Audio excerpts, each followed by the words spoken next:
Anda kembali bersama kami di Sindo Malam. Pemirsa, ribuan pencari kerja mendatangi bursa pencarian kerja yang digelar di kawasan Cikarang Utara, Kabupaten Bekasi.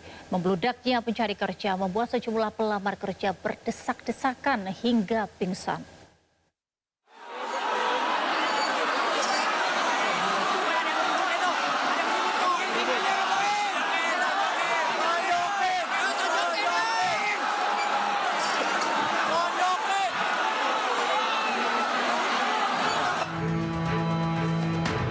Ribuan pencari kerja saling berdesakan untuk memasukkan lamaran pekerjaan yang disediakan penyelenggara acara di depan gedung Presiden University yang berada di Jalan Kiai Haji Dewantara, Cikarang Utara, Kabupaten Bekasi, Jawa Barat, Selasa siang.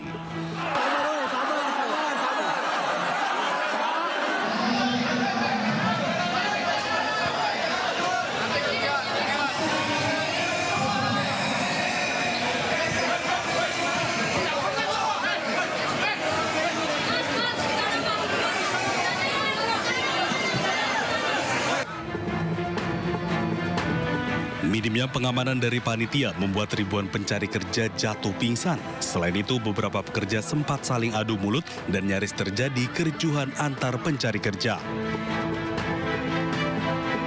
Dari rumah dari jam 7. Ada antrean berapa jam? Apa? Antreannya bisa sampai sejam setengah.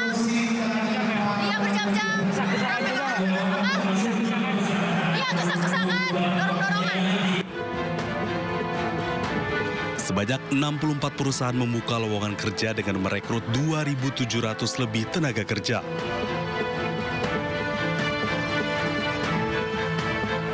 Tapi antusias ini untuk masyarakat Kabupaten Bekasi mendaftar untuk mendapatkan kerja. Ya, artinya di sini adalah beban moral juga bagi kami pemerintahan Kabupaten Bekasi yang memang di kloter pertama ini kita membuka 2.000 lebih, yang datang 25.000. Artinya ke depan kita harus membuka kloter berikutnya juga untuk memasukkan masyarakat Kabupaten Bekasi kerja yang pastinya kapasitasnya harus lebih daripada 2.000. Meski demikian, ribuan pencari kerja yang memadati bursa pencarian kerja tetap bertahan di lokasi dan berharap ke depannya pemerintah Kabupaten Bekasi dapat menggelar kegiatan serupa dengan lebih baik lagi. Dari Kabupaten Bekasi, Jawa Barat, Didit Junaidi dan Agus Rois melaporkan. Pemerintah berencana menghilangkan sejumlah aturan dalam lowongan pekerjaan, mulai dari batas usia hingga syarat good looking dilarang dijadikan syarat mencari pegawai.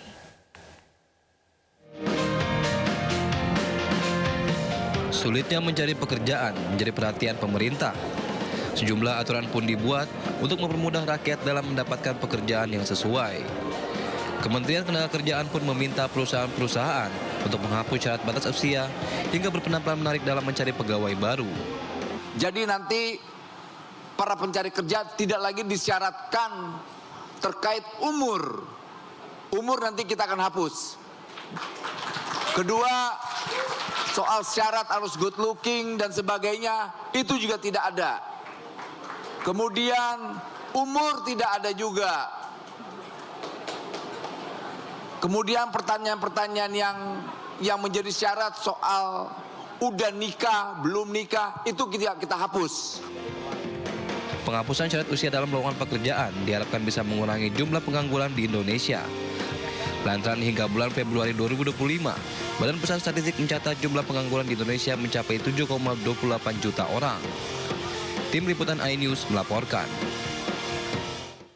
Pemirsa, di tengah sulitnya mencari pekerjaan, Presiden Prabowo bersiap meluncurkan 6 paket bantuan pemerintah.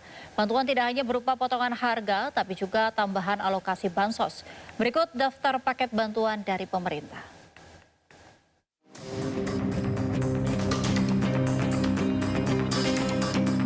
Pertama, ada diskon transportasi untuk angkutan laut, kereta api, dan pesawat.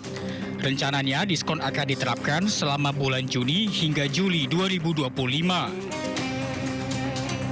Kemudian pada bulan Juni dan Juli, pemerintah juga menerapkan potongan tarif tol di sejumlah jalur dengan target 110 juta pengendara. Tak hanya itu, 79,3 juta rumah tangga dengan daya di bawah 1.300 volt ampere akan mendapatkan diskon 50%. Diskon ini akan berlaku selama bulan Juni hingga Juli 2025. Pemerintah juga akan menambahkan alokasi bansos. Kartu sembako hingga bantuan pangan akan diberikan bagi 18,3 keluarga penerima bantuan. Kemudian Presiden juga janjikan akan memberikan bantuan berupa subsidi upah bagi pekerja dengan gaji di bawah 3,5 juta atau di bawah UMP.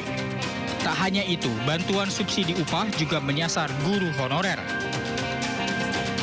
Terakhir, ada diskon iuran jaminan kecelakaan kerja. Diskon diberikan untuk buruh di sektor padat karya. Tim Liputan, iNews melaporkan.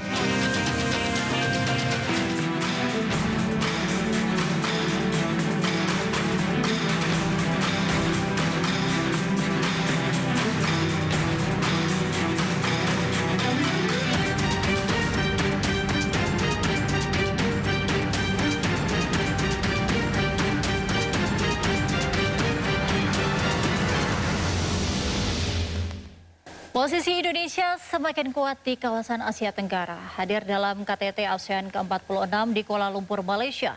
Indonesia mendorong terciptanya sejumlah kesepakatan penting dalam hubungan bilateral antar negara ASEAN. Fokus Presiden Prabowo Subianto meningkatkan perdagangan dan memperkuat komitmen strategis dengan negara-negara anggota ASEAN.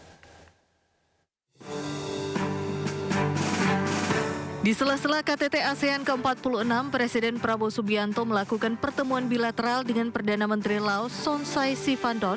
Dalam pertemuan bilateral tersebut, Indonesia mengajak Laos untuk meningkatkan volume perdagangan antara kedua negara. Presiden Prabowo menekankan hubungan bilateral Indonesia dan Laos selama ini terjalin sangat baik. Meski demikian, kedua pemimpin negara ini menilai perlu adanya upaya lebih lanjut untuk meningkatkan volume perdagangan antara Indonesia dan Laos.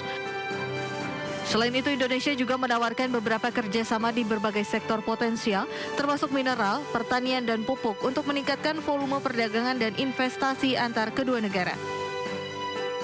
Dalam keterangan resminya, Presiden Prabowo menegaskan hubungan bilateral Indonesia dan Laos merupakan kerjasama yang penting karena sebagai negara anggota ASEAN, Indonesia dan Laos memiliki visi bersama menuju kawasan yang damai, inklusif, dan sejahtera.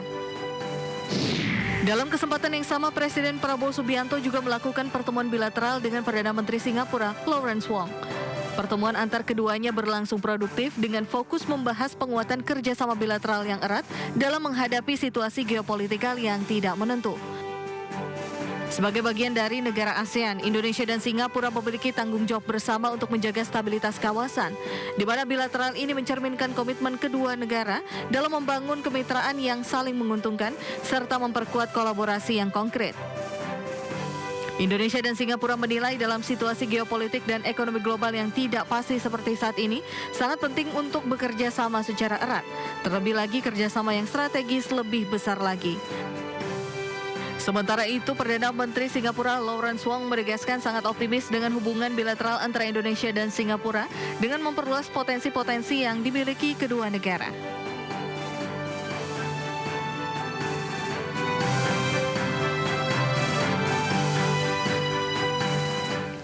Di sisi lain, pemirsa, Indonesia juga mengajak negara-negara anggota ASEAN untuk terus meningkatkan industri baja kawasan regional.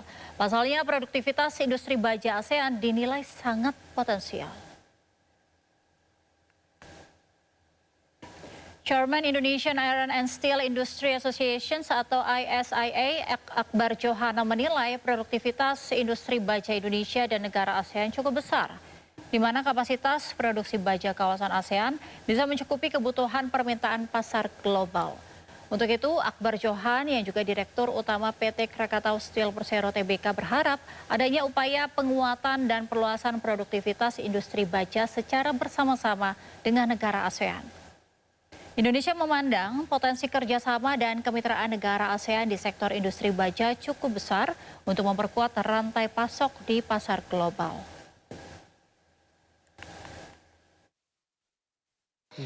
dengan kapasitas negara ASEAN dan kontribusi ke global ekonomi sekarang itu tidak kurang daripada 80 juta ton potensi baja ASEAN bila mana kita satukan dalam One ASEAN First. Tentu ini menjadi satu kekuatan untuk bargaining dan tidak hanya daripada kemampuan memproduksi ataupun kapasitas produksi, tetapi market yang ada di ASEAN ini market yang sangat punya prospektus untuk tumbuh dibanding daripada USA dan ASEAN. Kenapa? Karena demand daripada negara maju secara special steel ataupun baja yang khusus memang value-nya tinggi tetapi volumenya kecil dibanding dengan negara ASEAN.